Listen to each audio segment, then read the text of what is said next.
Hello, hello, hello there. Nicole Roberts-Jones here, and welcome to Bankroll Your Dreams Thursdays. It's been a couple weeks since I've been live with you, so I'm so excited to be here with you. So listen, this is a time that we connect once a week, every Thursday, 12 p.m. EST, to do one of three things. Number one, make sure you understand the value tied to your brilliance, your purpose, the one thing God created you to do in this world. And then really, make sure you understand what it is, and then the value tied to it is number two. So I'm so excited. I'm blending my words together. And then number three, how do you create multiple streams of income from it? So those of you that are here with me week after week, you know how I do. Number one, I want you to say hello. And you'll see me looking to the side, tell us name, tell us where you are from in the world or where you are today. And then two, as our guest this week shares, if she says anything that resonates with you, I want you to either give us some heart emojis, put some fire in the chat, and or if you have questions, post them live. I'll be looking for your questions here in my social media feed, here in my iPad that's right next to me. So with that, let's get this party started with our conversation for this week.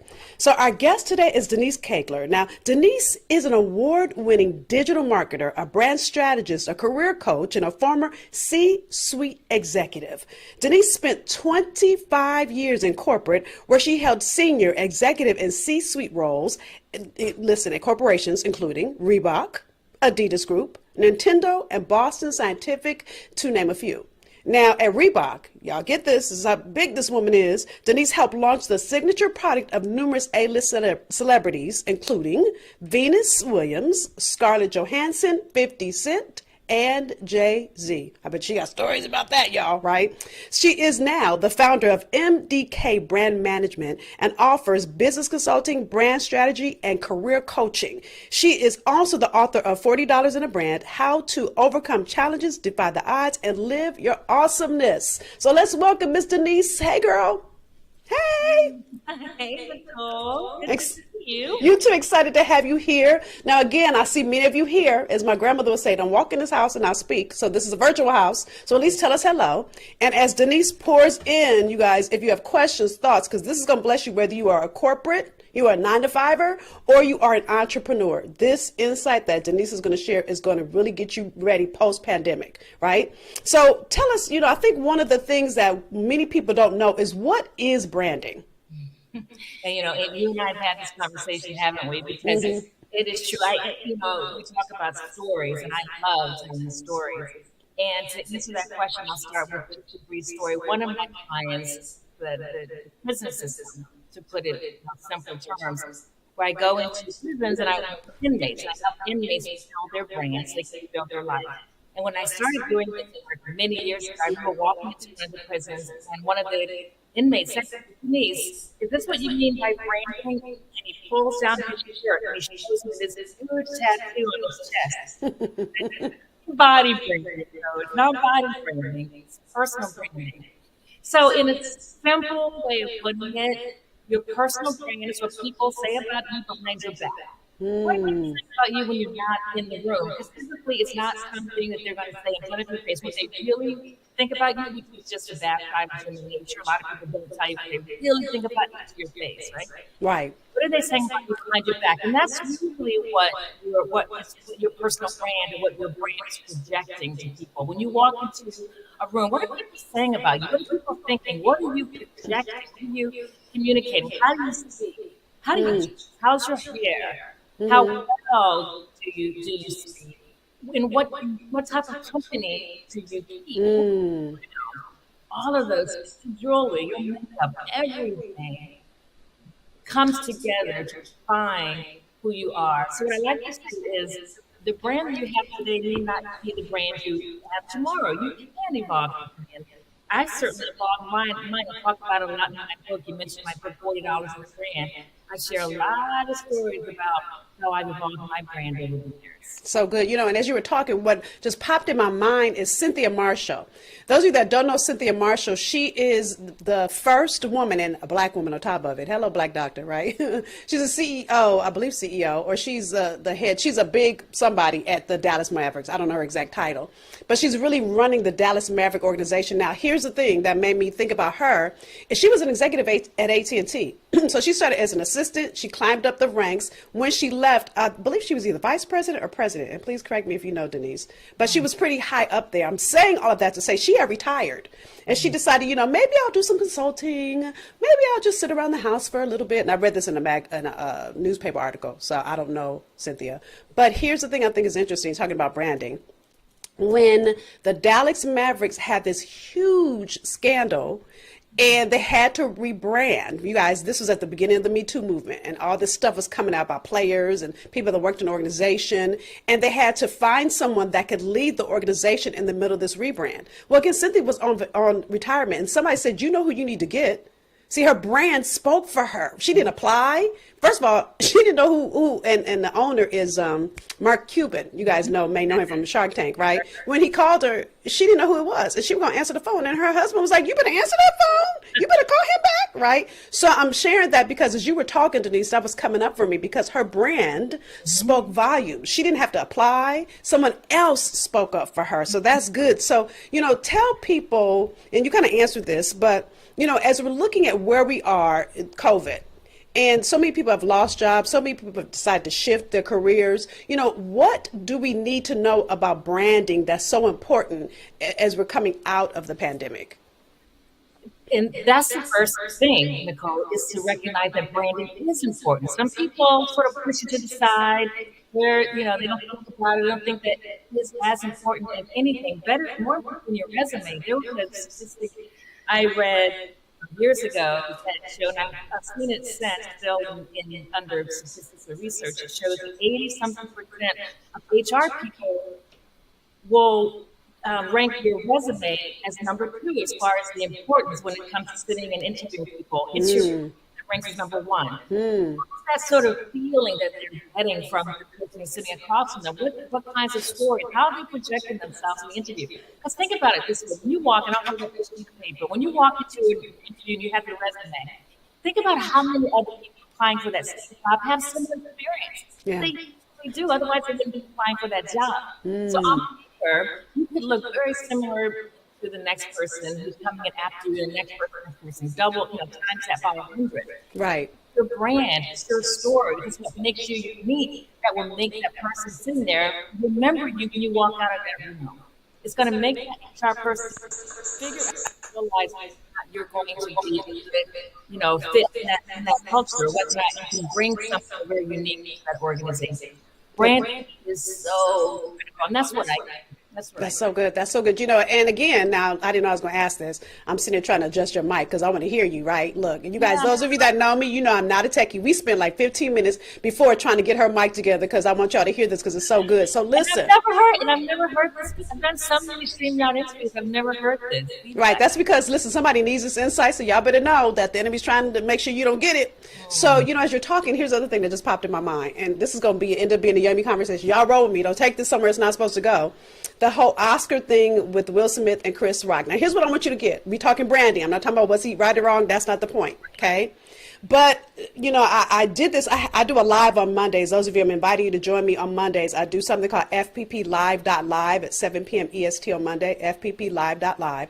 So I had this conversation where I talked about the fact that write this down, E plus R equals O. E plus R equals O. Emotion plus reaction equal result. That means equal outcome. Emotion plus reaction equals your outcome. So what happened is he had an emotional moment. We all know that.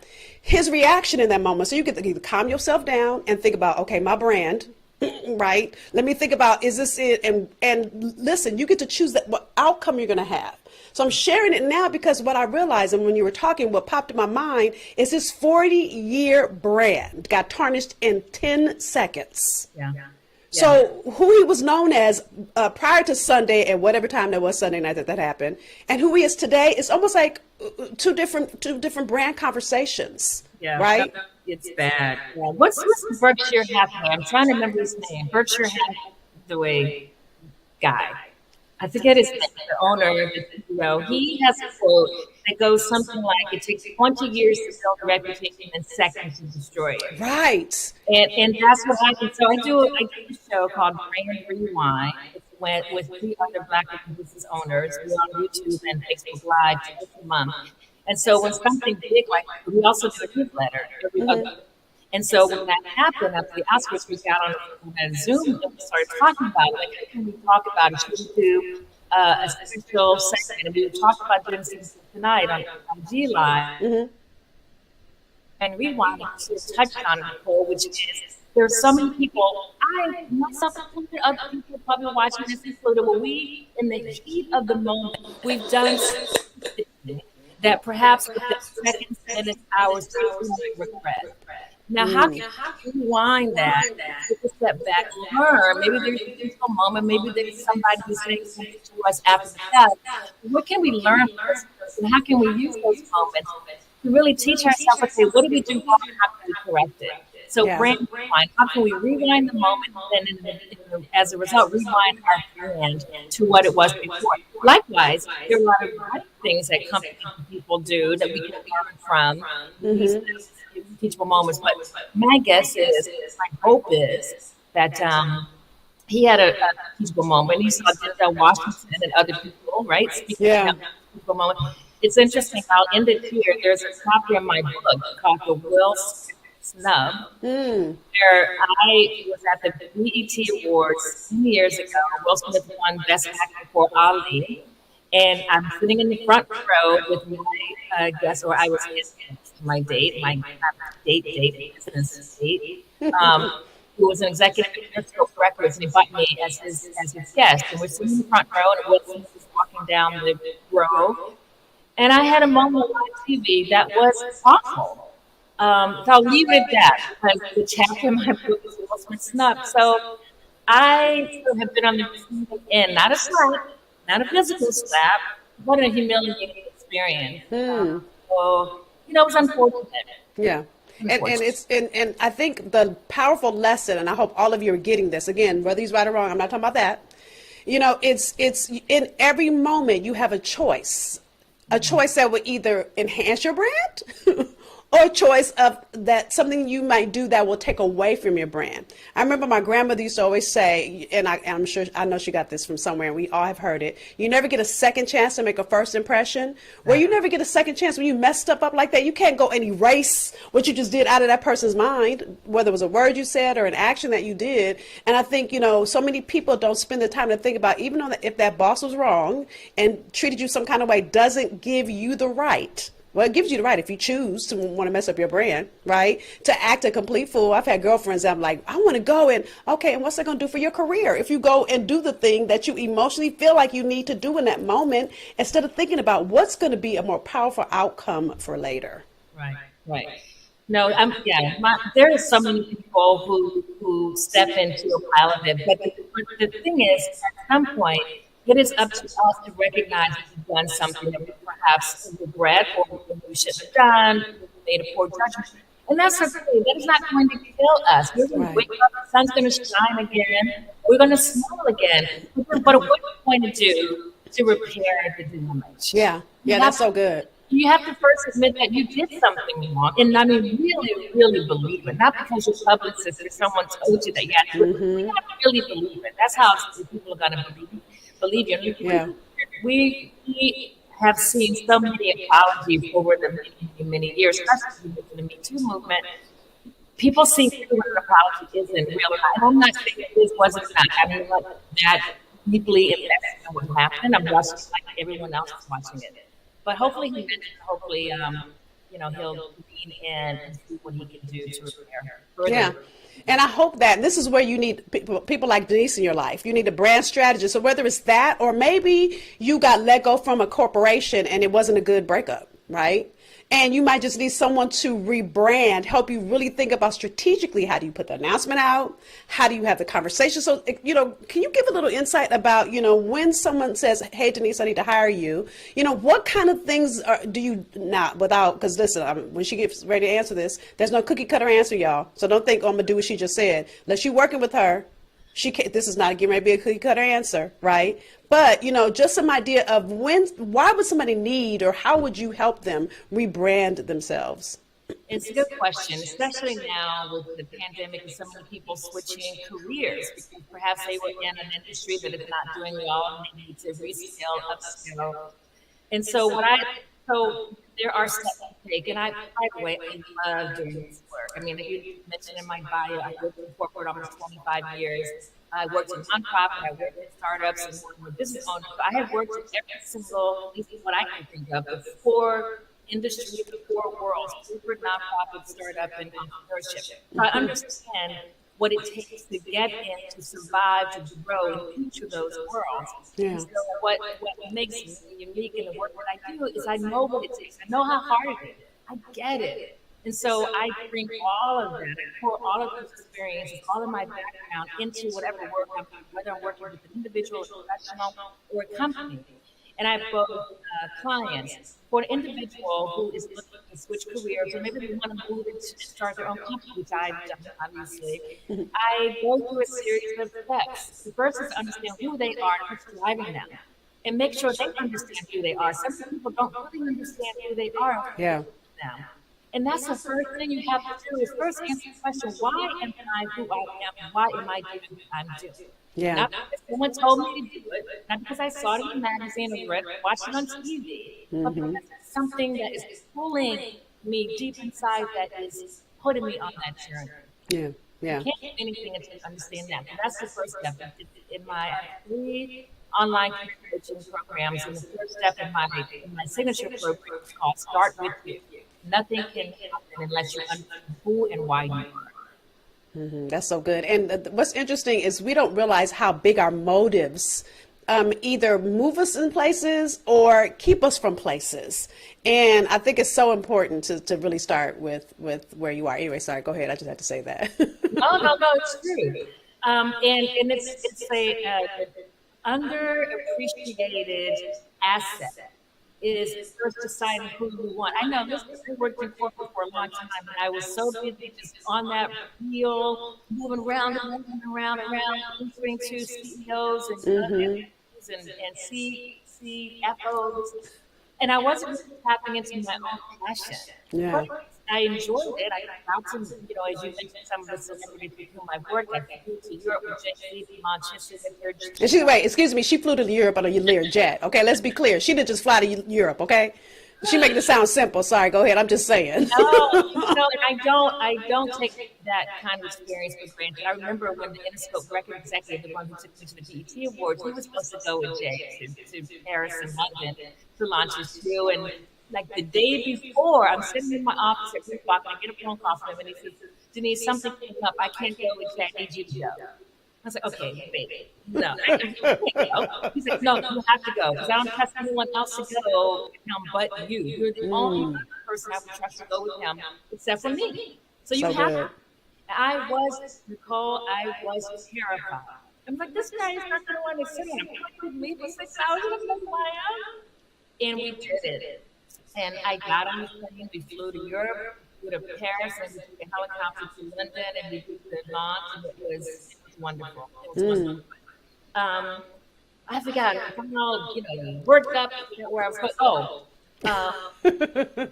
Number 2, you were giving, so one was their motive, their big why you talked about, and literally while you're thinking, the thing that I think we take for granted, something you brought up something to me and I forgot it while you were talking. So, I think what happens is we get put in a box, right?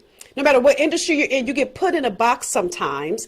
And I told this story the other day on one of my Facebook Lives, I'm going to tell it now, that I was I was at lunch with a girlfriend that's also a coach. And she is she's on a reality show, I'm not going to say her name. And she coaches, and I'm going to say this because I'm a black doctor, I'm going to keep it real. Most of the rooms she's in are full of white men, and she's overseas. She's going to Russia. She's going to the Ukraine, not to put those two together, but that's usually where she goes. And they're non-English speaking countries. I'm saying that because as a black woman, she's usually, the only one. So she told me she was at a workshop. I can't remember. I think it was maybe Ukraine. This was years ago. And there's a black woman in the room. So she's like, I am so excited, Nicole. I'm like, okay. And I'm wondering where she's going because she said, I want to run this past you to see what you think. And she says, you're going to like this, Denise. She says, the black woman's waiting around and all these people are talking to her. And she's wondering, well, maybe we going to go to dinner. Like, she's excited because she never sees black women, right? So the woman, finally, everyone's gone, and the woman walks up to her and says, how dare you come in and steal my job? And she's like, so I said, stop. I said, what color did you have on? Bright yellow, bright orange, or bright red? Because I know how she flows. Right? She said, I had on yellow. I said, and what did she have on? Gray, blue, or black? She said, great. Like, I said, you know why I said that? Because she is being corporate. She's trying to stay in the box. Corporate doesn't need more of corporate. So you stand out because they need people that disrupt the system. And the thing that I love about her story is all she's doing is being herself. She's always like that. She's not being different. She's being herself. The other woman was molding into what she thought she had to be, and she was resenting the other woman because the other woman was probably not necessarily giving her permission. She was showing her what it looks like to be your authentic self. Yeah, and it's one of the blocks that prevents, especially Black professionals from breaking through the glass ceiling, that we feel so much pressure to hide our authenticity. I know when I was in corporate, you and I talked about this, when I was in corporate, I felt pressure to straighten my hair all the time. I never wore my hair natural, ever. Right. Never, once in a while when I did, every blue moon I did, people walk up to me and go, "Oh, look at your hair." And so that was what I wanted people to notice was my hair. So I would conform. Right? I would conform my look to corporate. Maybe that was the reasons, not the reasons, one of the things that helped me stay in corporate as long as I did, I don't know. But it's true, that pressure to conform. But I think that is going away more and more, and I don't think it is as much of an issue. Well, I think, with our hair, probably not, because now the Crown Act passed, but I think so many people think I have to be this way to be in this box. And what if this box needs somebody bigger than the box or somebody totally different from the box, but you're so busy trying to be inside of it that you forget yourself. You forget your own authentic brand. Some of you don't even have your brand defined, so you don't even realize who you should be and how you should be to be in alignment with, what's already in you, And and that's a good point. That's what I love doing in my coaching. Is I love working with clients. One who, they do two types. There's multiple types of clients. But one, sure who you are. I help you define or clarify or find clarity in what you want to or how you want to protect yourself. Whether you're in corporate, whether you have your own business, but you want to go after a certain client. It's the same. You're a business owner. You still have to, or like you might feel pressured to having a certain look in order to attract a certain client. Yeah. But I get that. That's why I say what makes my work unique, what makes me unique with my business, brand management, is because I get it. Because I've been in all those worlds, and I know what it takes to get in and just survive. And I do enjoy working with clients who are really sure if they know what they want, or they don't know what they want. One of my programs helps clients define where they want to go. So a lot of clients come to me and say, I don't know what I want to do. And that's something to do. I will help you. I will help you do that. I will help you figure that out. So good, so good. And I love the example you gave when we started, and you talked about working in the jail. Listen, what many people don't realize is no matter where you come from, whether it's jail, whether it's corporate, those could be those two seem so different, and yet they're not.